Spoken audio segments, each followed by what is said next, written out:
Today on the Catches You podcast, we have a very special guest, Reagan, and I got to follow her on social media and seen a lot of her stuff. She's one of the fastest growing accounts I've seen on social media when it comes to softball catching. So super excited. Reagan, go ahead, tell our listeners a little bit about yourself and kind of what got you into social media. Absolutely. So my name is Reagan Glanz. Um, like I was just telling you, I originally started as kind of like a workout page. I just kind of started posting my workouts and whatnot. And then I realized that I'm not too well rounded within the workout scientific portion of it. So I didn't want to give out misinformation. So I thought to myself, what is something I know a decent amount about, and that was catching. So I posted a catching video. I think it was a how to block video tutorial, and it responded very well. So I just started doing it, and then I kind of implemented just posting my journey, going into the transfer portal, and just started gaining some followers from that. That's awesome. And then I saw, so you did 4 years and then now you're going to do a fifth year at Marshall, correct? Yeah. So I actually, this is my sixth year, very old. Nice. Yeah, so I did technically I went to my first college, graduated from there, but I didn't play my senior year there. And so I transferred to another school, played my year there, and then I have the additional year this year. So I'll finish out my college career here at Marshall. Very cool. Very cool. You guys looking good for the season? Yeah, absolutely. We have a brand new coaching staff coming in, which I'm stoked about. Um, it's pretty crazy. It's a player-led coaching staff. It's Morgan Zirkle, Allie Harrell, Sid McKinney, who was at Wichita State Player of the Year there, and then Allie Harrell. So they're all female, all under 30, and they all play professionally, which I don't think you're going to find that anywhere else in the country, another college. So I'm very excited about that. That's awesome. That's awesome. So one thing that I really like about your videos is, and you kind of mentioned it, like you're going on this journey.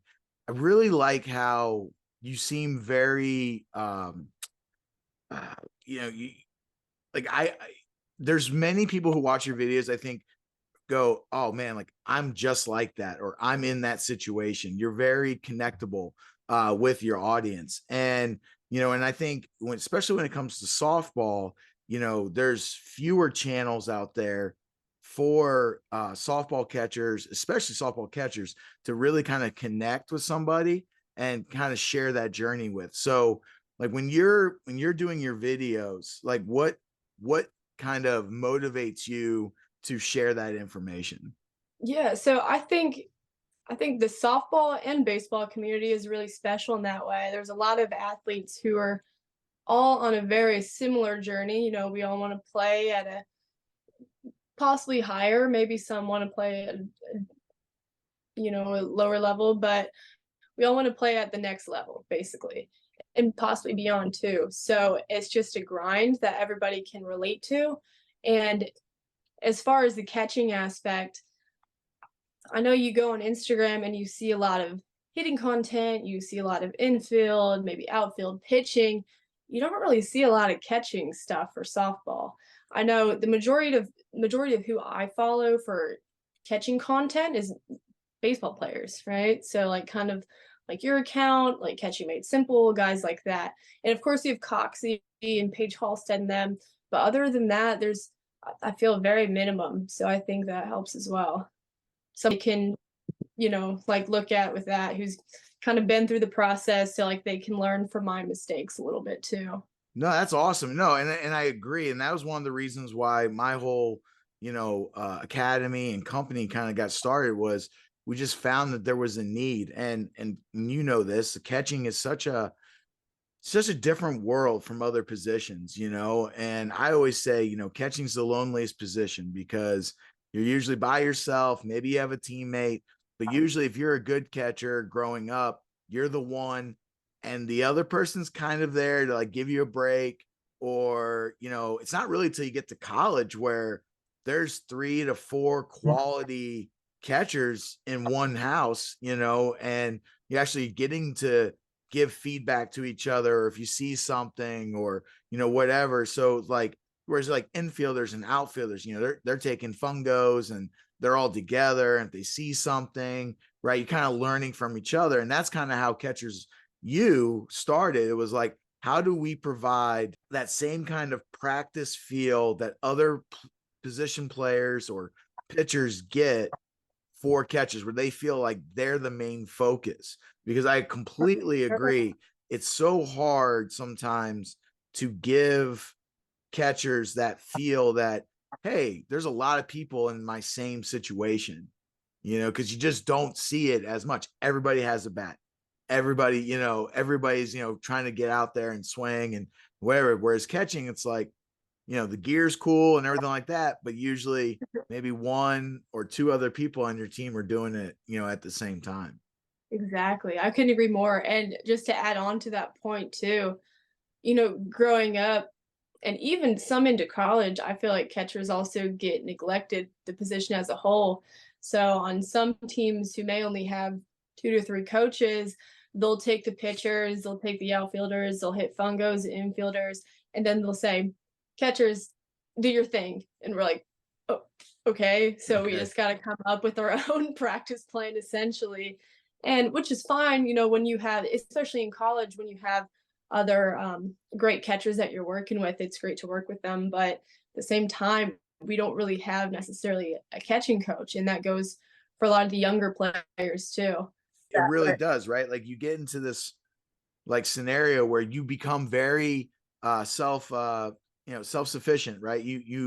And like we said a little bit before we got on this, was like, my main thing is I want to talk about problem solving, right? There's an issue, there's something. I want to hopefully give our catchers tools to be able to problem solve on the fly, right? Where, okay, they have a base understanding and they have base concepts of what they're trying to do, but then we give them the tools. And then when a problem happens, they can athletically, adjust to the situation and be able to go out and play. Yeah, that's kind of the special thing about catchers, right? Because, like you mentioned, self-sufficiency, it's such an individualized position. So it kind of reminds when you said that, it's like a goalie in soccer. Same idea, you see the whole entire field. So you and the shortstop are obviously the captain. So just learning from games, you're just you have to have one of the highest baseball or softball IQs on the field, and that comes from just playing and learning it yourself too. Like you can't really be taught by a coach that stuff. You know what I mean? Agreed. No. So one thing kind of about like with teaching yourself, right? Watching your videos, you do traditional setups, you do one knee setups, kind of, I know one knee down in softball is kind of a hot topic. Yeah. You utilize, both. So what are your thoughts, and also, or maybe not even what are your thoughts, what's your journey been with one knee catching, where, or in just traditional, like when do you like to implement it? When do you think, hey, I just got to play softball and I'm more comfortable doing it, something else or whatever? Like kind of talk about your journey. Yeah, for sure. So growing up, I was taught many different catching styles, so I kind of conformed to what coaches on different travel ball teams taught me, and then leading into college, since this is my third college, I've had different catching styles. But I will say that when I was younger, I moved both of my feet and then dropped my knee as I was framing, and I thought that helped me get under the ball. And I framed in such a style that was similar to Jen Schro, if you're familiar with her Mm-hmm. techniques, is like kind of like the stick it here. Mm-hmm. And then as I progressed, like we were talking about a bit earlier, I think the game is kind of ever evolving. So when I was out on my own, especially this summer, I was just kind of experimenting, because I want to equip myself with the most tools under my belt as possible. Especially coming into Marshall, I'm not sure what my coaches are going to want me to do. So I was practicing my old traditional style, the Jen Schro framing, moving with 2 feet and then dropping that knee down. And so now I've been starting with my knee already set on the ground.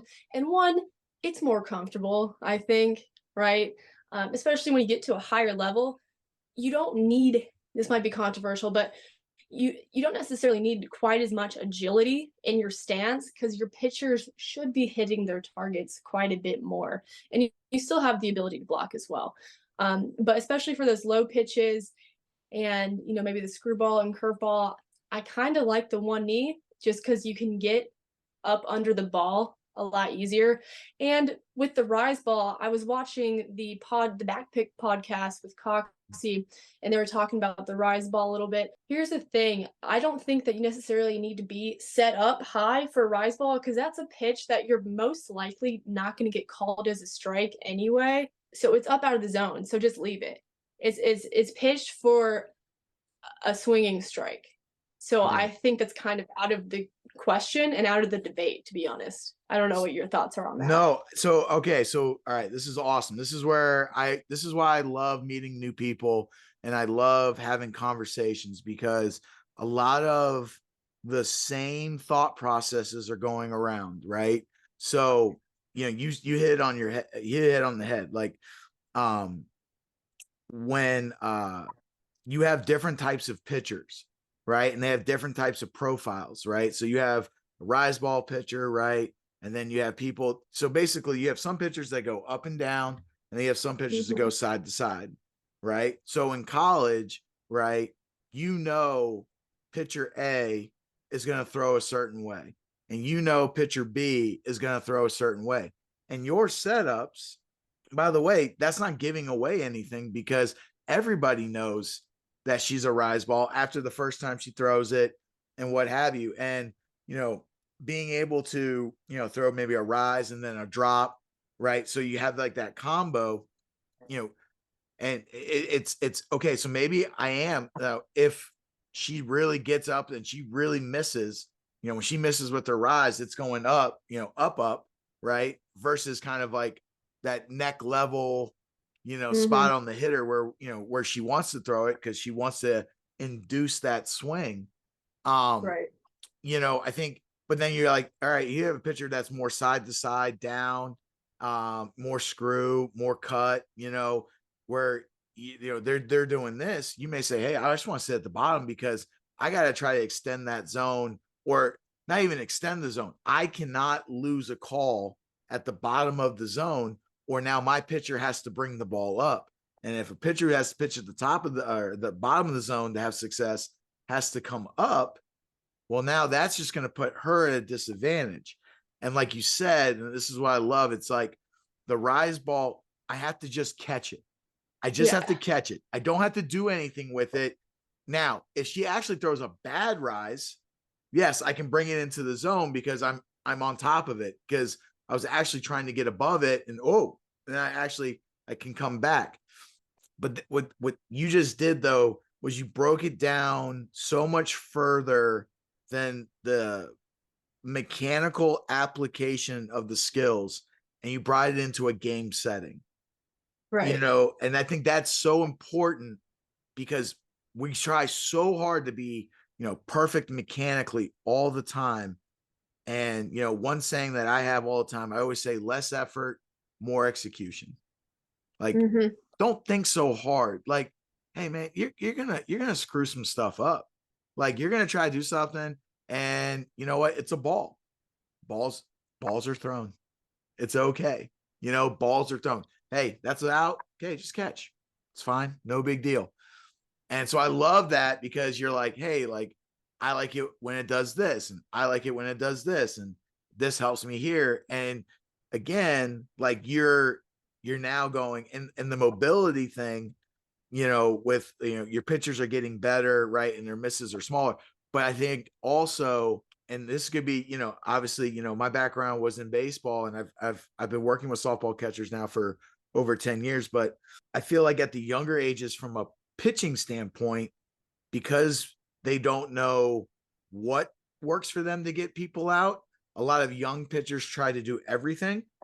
And then that makes it very hard to know, okay, hey, I want to throw a screw, I want to throw a rise, I want to throw down, I want to throw just a fastball, and it's like, by the time you get to college, like, I feel like they probably, especially at the higher level, they probably know what works for them. and you're not, Absolutely. Yeah. you're not working like 8 different pitches.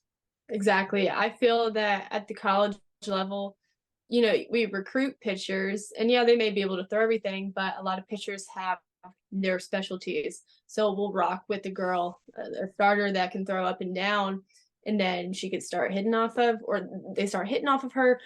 We'll move to an off-speed pitcher who has like a killer changeup. You know what I mean? There's specific, and that's just game time things too. I like that you mentioned thinking about the game. Um, and with the stance, I think it's also important to mention that you're not confined to one stance either. So maybe there's a pitcher who throws a rise ball, and it just works better for on 2 feet. You can make an audible. It's not that big of a deal. You can change that up like mid game if you need to.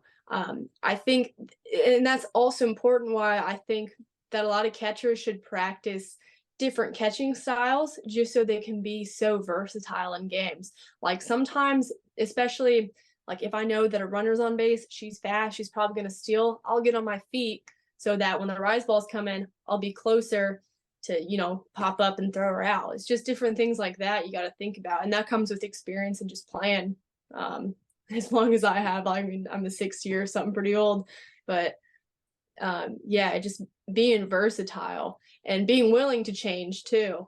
Um, I think that could help tremendously. Yeah, no, I think that's, I mean, again, I think that's so huge because it really does allow you to change it up as needed, and like I like in your videos where you'll be like, hey, these are styles. This is the one I do, right? I think it was one of your blocking videos. You were talking about how you approach mentally, how you go, right? You kick back, but you're like, there's also where you can expand and get over top. But what I loved about that is you were like, this is what makes me comfortable. So when I'm in the game, I'm not thinking about my mechanics. I can just go play, right? And you I can mean, have come this success time, you just doing it got that it. way. You can Uh-huh. have success Absolutely. doing it in a way where, okay, yeah, someone will say, hey, well, this is how I do it. Doesn't mean either one are less right, right? It's one of those things. And like I said, like I love that because you're like, and then I think you said something like on it, you were like, I popped back, and then you were like, I've done it for so long, I'm not going to change. And like, but Yeah. like that was like you individually going, hey, this is what works for me, and I'm committed to that. And I love that because it's like, but you're like willing to go, like, listen, like there's other ways. And I think you hit it on, you did such a great job, but you're just like just keep adding tools to the belt because you never know what's going to work. Or yeah, yeah, and especially what other coaches want who you're going to play for, because that is a factor. Like it or not, like some people may change you, and you're just going to have to accept that or go to another team. But um, yeah, I started adding those little tidbits at the end of my video, like there's many ways to get a job done, do whatever works for you, because people like to talk in the comments, you know, like, well, I do it this way. Okay, well, that's great. That works for you. I have kicked back in my blocking my whole life, so I have kind of mastered that technique. So if I were to even start blocking forward on my knees, it would take me forever to get to a point where you might be. So there's so many ways to get a job done. And I truly believe that. And that's why when I'm starting to work with a lot of younger catchers too. And so I think my, you know, coaching style now is I don't want them to block exactly like I do. I don't want them to set up exactly like I do or throw and whatever. Um, I kind of let them do their thing. And then I like to provide them cues rather than, no, kick your feet back like you're doing it all wrong. Like if they are comfortable and they are excelling in their style, then let them rock with it. Like there's no point to make catchers cookie cutter, because I think catching is such a stylistic position anyway. Like you said, it was an individual position. Let's keep it that way, right? I think that's what makes it so special. No, I think it's awesome. I really do. And I love that, like, you're so open-minded on the approach to helping catchers become successful. And I think that's something that is I don't want to say rare because there's so many good coaches out there, right? But it's Right. always Yeah. awesome, no matter how many, times you hear it. It's just awesome when you're listening to your players as a coach, and then being able to provide them with instruction that's tailored to what they need. And versus, like you said, having a set way of doing things and making them do it that way, which I think is really cool. And I think you're going to make a huge impact on a lot of young catchers, because of your willingness to help them work out the problem their own way versus just being like, no, this is how you do it. Yeah, and that's a pretty cool thing about social media too, is I get to hear all this feedback in real time. When I was growing up, the biggest catching guru was Jen Schro. So me and my dad would like watch her videos, implement what she was doing. Um, but other than that, it was just kind of, oh, who do I know? I did some lessons with this girl from UW, but girls nowadays have it great because they can go on social media and find, my coaching, Coxie's coaching, your coaching, and they can just grab a little tidbits from whatever they want. And I feel like that can create something so great for them just to develop in their journey. No, I like I said, I completely agree. I think it's one of those things where you're doing such a great service to not just catchers, but the softball community in general, because you're giving them more options and more opportunities to get connected to information and allow them to, grow their concept. So if I'm a catcher, I'm a softball catcher, and I want to get a hold of you, or if I want to work with you, or if I want to follow you, what's the best way for that to happen? So right now I'm only on Instagram and TikTok. My username is Ray Gaines because, like I said earlier, I started as a workout page. Kind of a cheesy name, I know, but it's okay. It's all good. Um, All good. they can directly message me on both platforms, but I do check Instagram more. It's just easier. So if you guys want to shoot me a DM on Instagram, I can give you my number and get set up. Right now, I have a Stand Store link in my bio where I'm doing 45-minute virtual lessons, just because I'm in West Virginia right now and you guys are all over the place. So kind of makes it easier for both of us, but it's still effective. Obviously, I'd rather work in person, but it is what it is for now. But yeah, that's the best way to get a hold of me. Give you my number. We can start, doing phone calls, FaceTime, text, whatever it may be. Send me some video. That's kind of how I'm rolling right now. Really excited. I'm excited that Instagram, your account's blowing up, because we need more and more people that are providing like a positive message, and providing not just catchers, but softball players in general, the opportunity to grow their game. And I think you're doing an unbelievable job. So I know Thank you you. probably got class soon, or something like that. So yeah, Yeah, I so got a we bullpen. won't take up any more of your time, but I really do appreciate it. I appreciate your time. And well, you being in West Virginia and us being in Virginia, maybe we'll figure out a way to Yeah. do something I was gonna together say where I we know can, at your place. I'll make it happen one of these yeah, weekends. have you come out and have a good time, and help some catchers get a little bit better. So Absolutely. I like I said, I can't thank you enough for coming on. Thank you so much. And if there's anything you want to end with, let the listeners know. That'd be awesome. Oh yeah, sure. Go follow Catchers U, and when I come visit you, we'll have to collab and shoot some content too. Oh, But 100%. I really appreciate you having me on. This was great. Love talking catching. We'll have to do it again. Maybe hop on a live or something like that. And yeah, we'll roll from there. But yeah, I really do appreciate you having me on, and hope you have a good rest of your day. All right. Well, hey, we'll talk to you soon. See you later. Yes, sir. See ya.